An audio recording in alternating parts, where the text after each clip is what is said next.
Magandang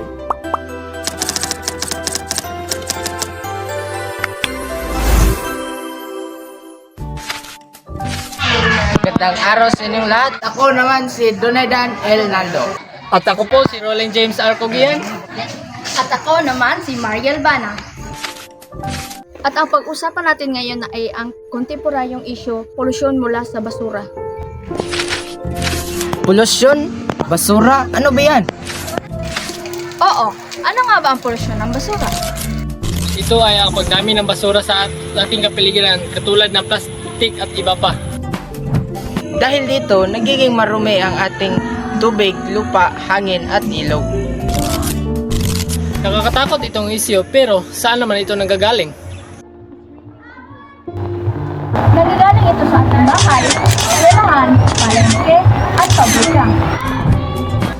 Pati na rin sa mga kalsada at ilog kung saan tinatapon ang mga basura. Wait! Are you sure? Sure na sure. Bakit ito nangyayari? Una, dahil sa kawalan ng disiplina, marami pa rin ang nagtatapon ng kahit saan. Pangalawa, yung sobrang paggamit ng single-use plastic tulad ng cellophane at iba pa. At pangatlo, kulang sa waste management at pag-recycling sa ating komunidad. Sino ang naapektuhan? Bakit naapektuhan? Mayroon ba tayong magagawa sa issue? Mayroon! Pero pupunta muna tayo sa ibang membro para alamin ang kanilang idea nito. Magandang umaga sa inyo lahat. Ako nga pala si Christine Burgess. At ako naman po si Jenny Kimada. At ngayon, narito kami sa KNHS. Polusyon, saan ito nanggaling? Karaniwan, galing ito sa bahay, tindahan at paralan. Pero sino kaya ang naapektuhan nito? Una, sarado ang kanal, kaya bumabaha. Pangalawa, nagdudulot din ito ng dengue dahil sa mga langaw at lamok na nilidaki sa basurahan. Pangatlo, pangitignan at mabaho ang ating komunidad, kaya nababawasan ang kaligtasan at kagandahan ng ating kapaligiran. At ngayon, pupunta tayo sa mga mamayan para sa kanilang idea. Ano ang iyong pakiramdam tungkol sa isyu ng basura? Okay. Tungkol sa issue ng basura, una, yung pakiramdam ko po tungkol sa basura, una, nakakalungkot kapag yung mga residente or mga mamamayang Pilipino, hindi sila nagsisegregate ng mga basura. Kung saan-saan lang nila tinatapon. Alam naman natin kung basura ang issue natin is, una, nakakasira ng kalikasan. Kapag ang isang kalikasan ay nasisira tungkol sa basura, yung epekto nito is yung mga tao ang nakakaranas ng epekto. Kaya nakakalungkot kapag yung mga tao is walang disiplina sa pag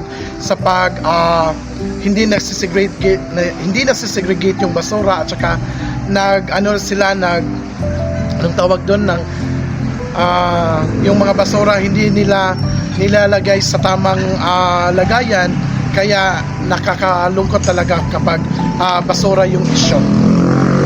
Salamat. Pangalawa, ano ang program ang inyong nagawa sa isyu tungkol sa basura? Una, yung program na sa aking palagay na nagawa ko, kasi yun, isa rin ako sa Committee on Social Environment. Isa sa pinapangalagaan namin yung environment natin. So, isa sa mga programa ko tungkol dito sa basura na dapat talagang masegregate yung mga basura, dapat nasa tamang lalagyan upang yung kapag nasegregate kasi yung basura, yung makikinabangan na basura, like for instance yung mga botelya is pwede pa yung magagamit, yung ibang mga cellophane is pwede pa na nating ma-recycle, at yung malata naman is pwede nating gamitin for fertilizer. Kaya dapat isa sa mga programa namin na hanggat maaari ma-implement ito sa mamamayan dito sa Barangay Kinawi, na hanggat maaari yung mga basura natin is dapat natin is masegregate upang mapakinabangan yung dapat makinabangan. At ang pangatlo, sa iyong opinion, ano ang ating gawin bilang komunidad upang labanin ang polusyon? Siguro ang sagot diyan upang mapangalagaan ang ating kapaligiran at tungkol naman sa pollution, siguro yung mahikayat ko na dapat una magtanim tayo ng maraming punong kahoy. Kasi alam naman natin yung punong kahoy isa sa makapaprotekta sa bad pollution. Hanggat maaari tayong mga kabataan, isa tayo sa mangunguna na magtanim tayo ng mga punong kahoy upang mapangalagaan ang ating kalikasan at yung pollution ay hindi na masyadong makakaapekto sa kalusugan ng tao kasi yung mga dahon ng mga punong kahoy ay nakaka-absorb yan ng carbon dioxide. Okay? Thank you. Ano yung pakiramdam tungkol sa isyu ng basura? Ang pakiramdam ko malungkot kasi ang polusyon na yan ay nagdudulot ng mga karumihan sa tubig, sa lupa at nagdulot rin yan ng sakit sa mga mamamayan sa ating komunidad dito sa GKK. Sa iyong opinion, ano ang ating gawin bilang komunidad upang labanin ang polusyon? Sa aking opinion, ang ating pwedeng gawin bilang mamamayan sa ating komunidad ay kailangan natin maging mas responsible sa ating basura at itapon ito sa tamang lalagyan ng basuran at pwede rin tayo sasali sa mga programang gawang clean-up drive upang mabawas natin ang polusyon sa basura. Ano ang iyong opinion tungkol sa pollution galing sa basura? Ang pollution galing sa basura ay isang malaseryosong isyu na nakakaapekto sa kalangitan, lupa at tubig.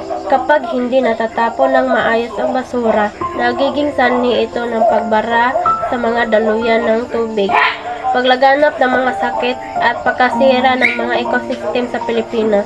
Ang tamang pamamahala ng basura ay isang malaking hamon, lalo na sa mga urban na lugar. So, nandito ako upang interviewin ang aking kapwa-estudyante na si Lavi at i-interviewin ko siya tungkol sa polusyon. So, Lavi, ano ang ating gagawin upang mabawasan ang polusyon? So, mababawasan ang polusyon kung magtatapon tayo ng basura sa tamang basurahan, magre-recycle, magtatanim ng puno at iiwas sa pagsusunog ng mga basura. Sa opinion mo, maganda ba ang polusyon sa ating kapaligiran?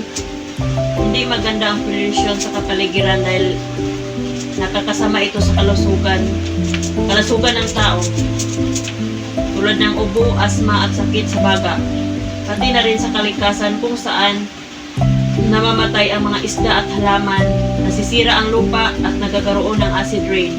Bukod dito, nagpapalala rin ang pollution sa climate change dahil sa usok mula sa mga sasakyan at pabrika na nadudulot ng matinding init at baha. Aksyon na! Sa bawat balot at sa bawat bote. Pananagutan ko ang basura ko.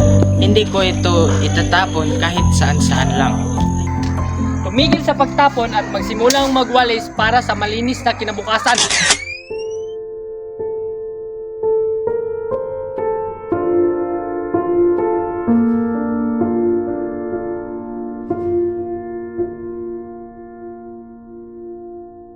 Sa inilabas na report ng World Bank noong 2021, pangatlo ang Pilipinas sa listahan ng mga bansa na may pinakamaraming mismanaged waste na lumalabas sa karagatan. Prinisita ng mga hepe ng Manila Police ang 181 nasakote nila na sa pagtatapon ng basura.